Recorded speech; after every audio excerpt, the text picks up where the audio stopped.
ಹಬ್ಬ ದಸರಾ ಉದ್ಘಾಟನೆಗೆ ಕೇವಲ ಕೆಲವೇ ದಿನಗಳು ಮಾತ್ರ ಬಾಕಿ ಇದೆ. ಅದರಲ್ಲೂ ಇನ್ನು 3 ದಿನ ಬಾಕಿ ಇರುವಂತದ್ದು. ಜಂಬೂ ಸವಾರಿ ಮೆರವಣಿಗೆಗಾಗಿ ಕ್ಯಾಪ್ಟನ್ ಅಭಿಮನ್ಯು ಟೀಮ್ ಭರ್ಜರಿ ತಯಾರಿಯನ್ನು ನಡೆಸ್ತಾ ಇದ್ದು, ಗಜಪಡೆ ಅಶ್ವಾರೋಹಿ ದಳಕ್ಕೆ 2ನೇ ಹಂತದ ಕುಶಾಲ ತೋಪು ಸಿಡಿಸುವ ತಾಲೀಮನ್ನು ನಡೆಸಲಾಯಿತು.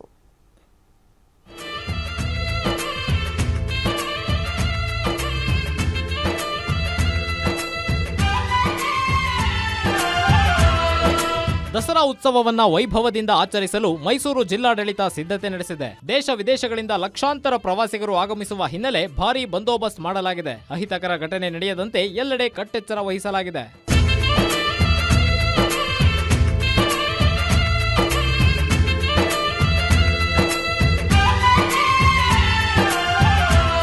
ದಸರಾದಲ್ಲಿ ಸೂಕ್ಷ್ಮ ಪ್ರದೇಶಗಳಲ್ಲಿ ಸಿಸಿ ಕ್ಯಾಮೆರಾ ಅಳವಡಿಕೆ ಮಾಡಲಾಗಿದ್ದು, ಪ್ರವಾಸಿಗರ ಅನುಕೂಲಕ್ಕಾಗಿ 43 ಕಡೆ ಸಹಾಯ ಕೇಂದ್ರ ಸ್ಥಾಪನೆ ಮಾಡಲಾಗ್ತಾ ಇದೆ.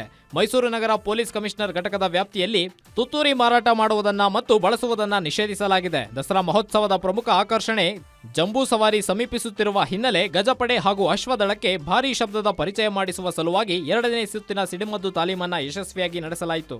2025 ದಸರಾ ಅಂಗವಾಗಿ ಇವತ್ತು 2ನೇ ಹಂತದ ಕೆನಾನ್ ಫೈರಿಂಗ್ ತಾಲೀಮೇನಾಯಿತು.